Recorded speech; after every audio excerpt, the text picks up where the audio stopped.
What is Brassica oleracea? Brassica oleracea, well, that's a fancy scientific name for something more familiar than you might think. Cabbage. Yeah, I was just as surprised when I found out. It's like discovering the scientific name for something you eat all the time. Makes you see it in a different light, you know? What does Brassica oleracea contain? So, Brassica oleracea, or cabbage, contains a bunch of good stuff. I mean, it's packed with all those vitamins and minerals they always tell you to eat more of.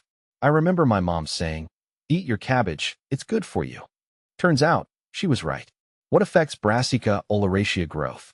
Now, when it comes to growing Brassica oleracea, let me tell you, it's not always smooth sailing. I tried my hand at gardening once, and let's just say, it's a learning process. Things like soil quality, sunlight, and watering can all affect how well your cabbage turns out. It's like they have a mind of their own sometimes. What genus is Brassica oleracea? Brassica oleracea belongs to the Brassica genus. Sounds pretty official, right? I guess scientists like to organize things neatly into categories.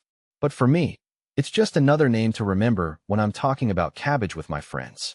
In my garden, I've found that Brassica oleracea, like kale and broccoli, has a more robust flavor and stands up better to my varied cooking experiments compared to Brassica rapa, which, while tender and quick to grow, often lacks the same depth of taste in my dishes. Brassica oleracea versus Staphylococcus aureus. I've never had the chance to compare Brassica oleracea directly with Staphylococcus aureus in a practical sense, but if I had to, I'd definitely say my experiences with oleracea, whether growing or cooking, are far more enjoyable than dealing with the frustrations of a bacterial infection like Staphylococcus aureus. What is the common name for Brassica oleracea? You know, I never really thought about it, but Brassica oleracea doesn't exactly roll off the tongue, does it? That's probably why most people just call it cabbage. It's easier to say, and everyone knows what you're talking about. What is the food species Brassica oleracea? Speaking of food, Brassica oleracea isn't just cabbage. Nope, it's like this whole family of veggies. Broccoli, cauliflower, Brussels sprouts. They're all part of the Brassica oleracea crew. It's like a vegetable family reunion on your dinner plate. How to pronounce Brassica oleracea? As for pronunciation, well, let's just say it's not the simplest word out there. I remember stumbling over it the first time I tried to say it out loud. But once you get the hang of it, it's not so bad. It's like anything else. Practice makes perfect. Can you eat Brassica oleracea? Now, can you eat Brassica oleracea?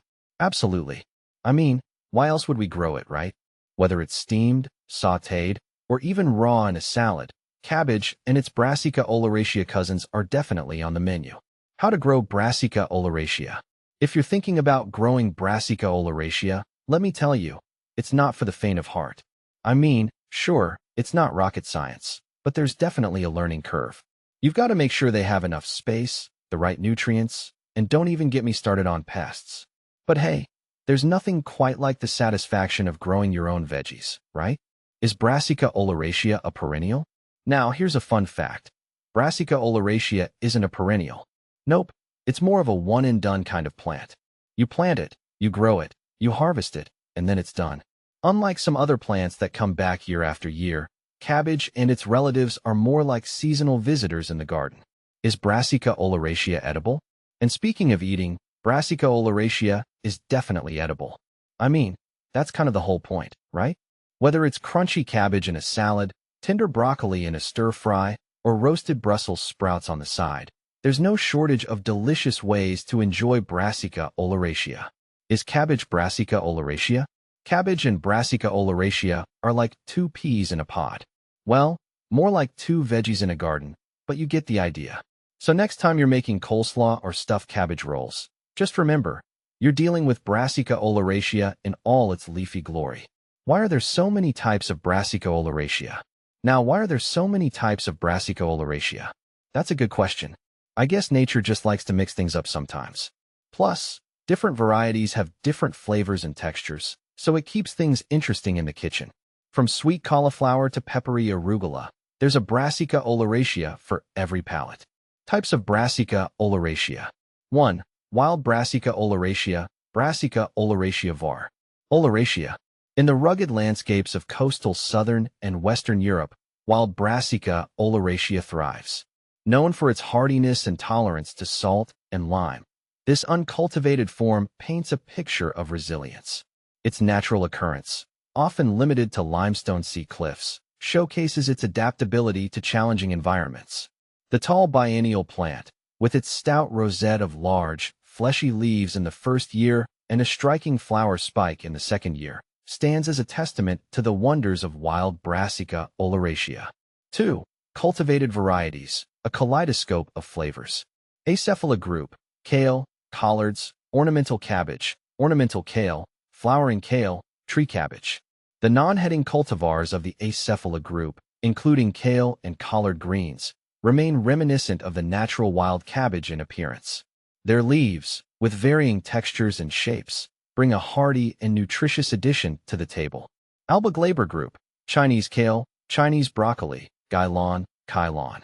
The Asian cuisine cultivars of the Alba glaber group, with members like Chinese kale and gailon, introduce a distinctive touch to culinary adventures. Their flavors, often described as slightly bitter and earthy, add depth to stir-fries and Asian-inspired dishes. Botrytis group, broccoli, cauliflower, broccoflower, calabrese broccoli, romanesco broccoli. The cultivars forming compact inflorescences in the Botrytis group bring the familiar faces of broccoli and cauliflower to our plates. From the classic broccoli to the mesmerizing fractal patterns of romanesco broccoli, this group showcases the artistic side of Brassica oleracea. Capitata group, cabbage, Savoy cabbage, red cabbage. Cabbage lovers rejoice in the varieties of the capitata group. From the traditional green cabbage to the crinkled leaves of Savoy cabbage and the vibrant hues of red cabbage, this group adds color and crunch to salads, coleslaws, and hearty dishes. Gemifera group, sprouts, Brussels sprouts.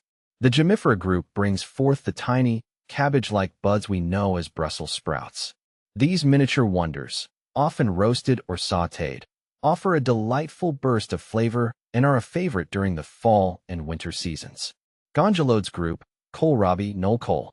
Kohlrabi, a product of the Gondolodes group, is a unique cultivar with a swollen stem. Its crisp texture and mildly sweet flavor make it a versatile ingredient, whether eaten raw, steamed, or added to salads. Italica group, sprouts, purple sprouting, sprouting broccoli.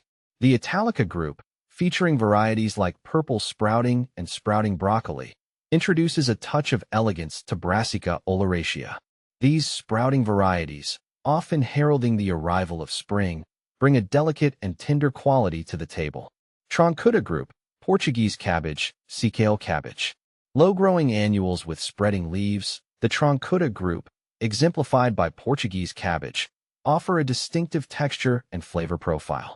These varieties are versatile, suitable for various culinary applications.